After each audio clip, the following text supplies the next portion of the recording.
ও ভাই কয়টা টাকা খরচ দাও। এই ভাই এই খারাও খারাও, এই জামানায় 10 টাকায় কিছুই হয় না, তুমি মোরে 100 টাকা দাও ভাই।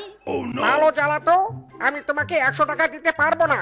আমার যেটা সামর্থ্য সেটাই দিয়েছি, নিলে নাও না নিলে নাই। এই বেটা এই, তুই মোর উপরে চিল্লাও কে? খয়রাত কি তুই ফ্রিতে দাও? সোয়াব পাস না সোয়াব?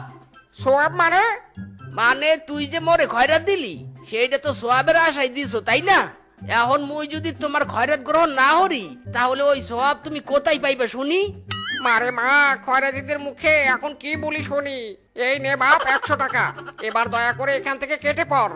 এই টাকাটা আগে দিলে এত বয়ান শোনানো লাগতো না, আর আমারও মুহের ক্যালসিয়াম খরচ হইতো না বুঝছো? খয়রাতি রে খয়রাতি। আশেপাশে তো কাউকে দেখছি না, মনে হয় কেউ আর এই রাস্তায় আসবে না।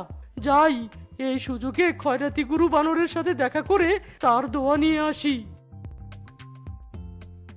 সংগ্রামী খয়রাতি ভাই বোন, বর্তমানে দেশের যে পরিস্থিতি, এই পরিস্থিতিতে সবকিছুর দাম অনেক বাইরে গেছে, এমনকি হালার মুরগার আন্ডার দামও বাইরে গেছে।